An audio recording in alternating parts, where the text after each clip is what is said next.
Otep à tous, bien-aimés frères et sœurs. On va encore revenir sur la RDC. Encore une petite lueur d'espoir. J'espère que les choses vont avancer encore plus rapidement.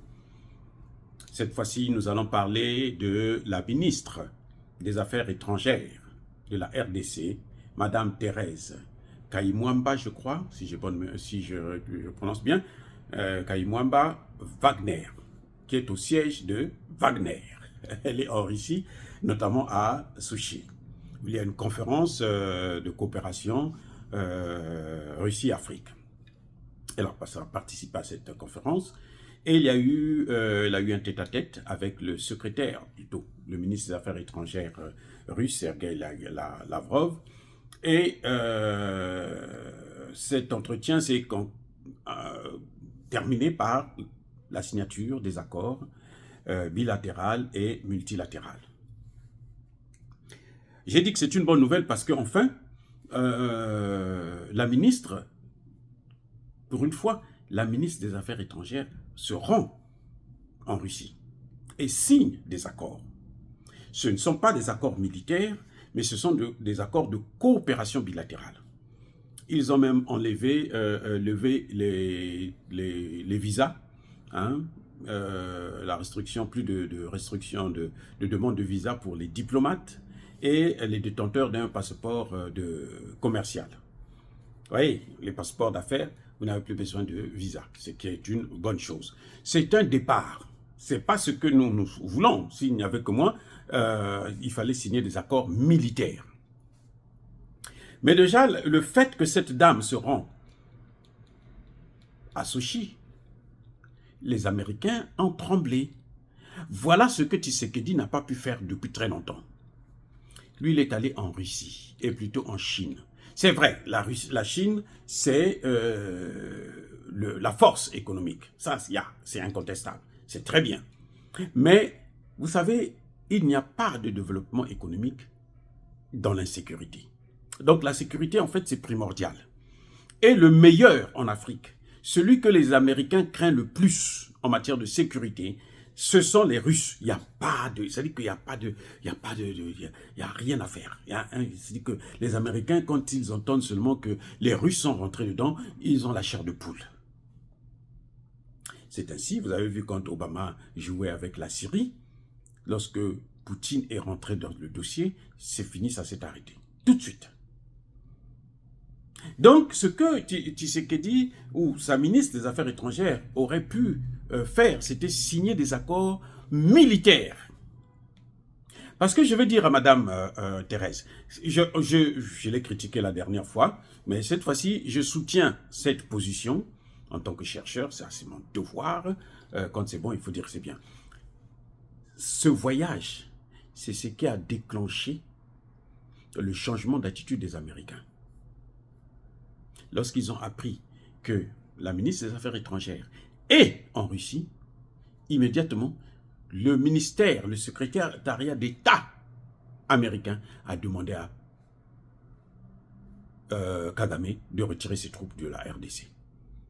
Parce qu'ils savent ils se disent que cette dame est partie pour négocier des accords militaires. Et il ne faut pas s'arrêter à ça. Les Américains, c'est des gens qui disent une chose aujourd'hui, demain ils changent. Donc, le problème, c'est que quand ils demandent à Kagame de partir, eh ben, il faut accompagner ça par des accords militaires avec la Russie. Ce serait nettement mieux. Si j'ai un conseil à donner à Madame Thérèse, c'est celui-là. Vous avez bien fait d'aller en personne.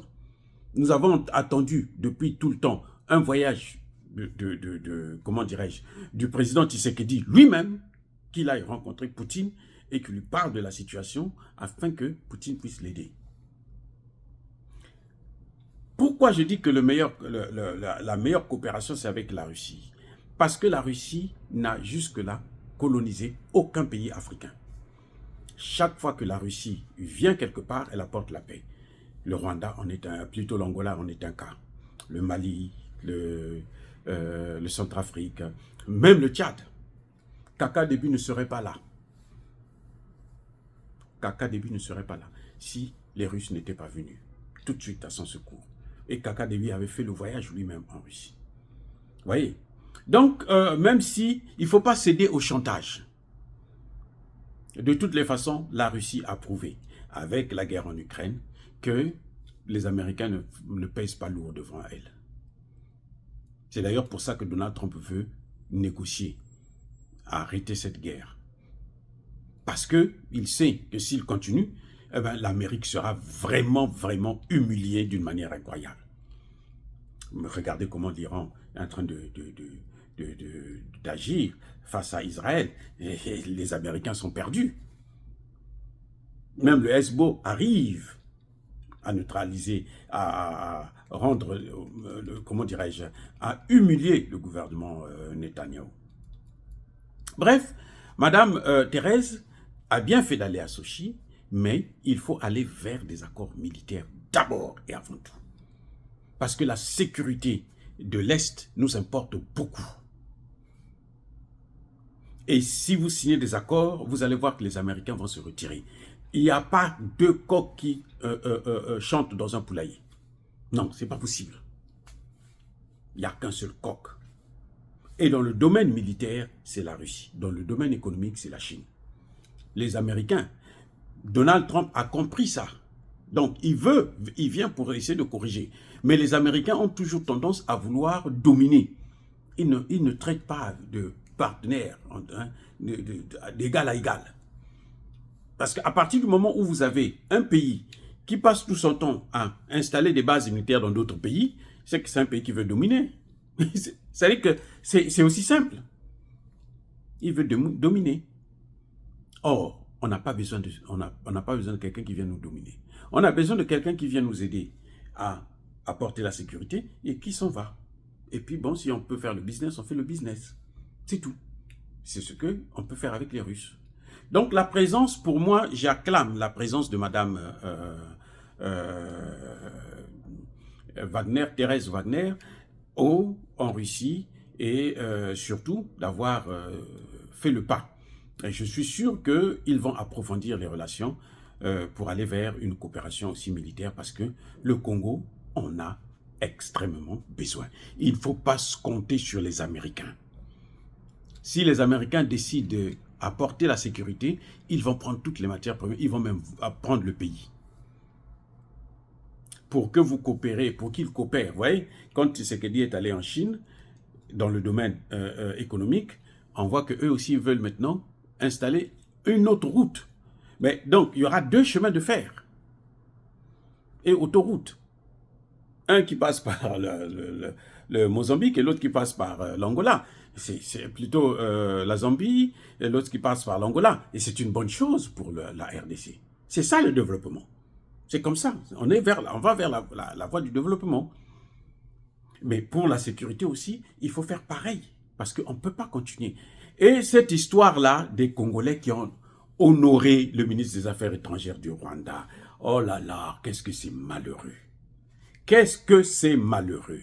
Ça dit que, vous vous demandez, et ce sont des généraux qui sont venus faire allégeance devant le ministre rwandais des Affaires étrangères, le génocidaire de 18 millions de Congolais. 18 millions.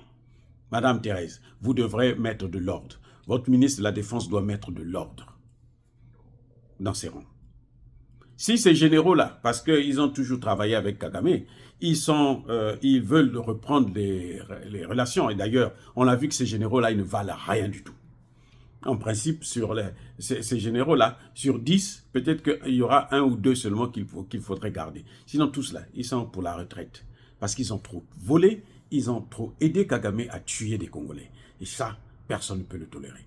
Voilà, madame, ce que nous pouvons dire de la RDC, de ce voyage de madame à Sochi. C'est une très bonne chose et j'espère que vous allez approfondir les relations pour aller vers des relations purement militaires afin d'apporter la sécurité. N'attendez pas les Américains pour ça, parce que les Américains, quand ils viennent pour prendre. Ben oui, soyez bénis par le Dieu des Kémites.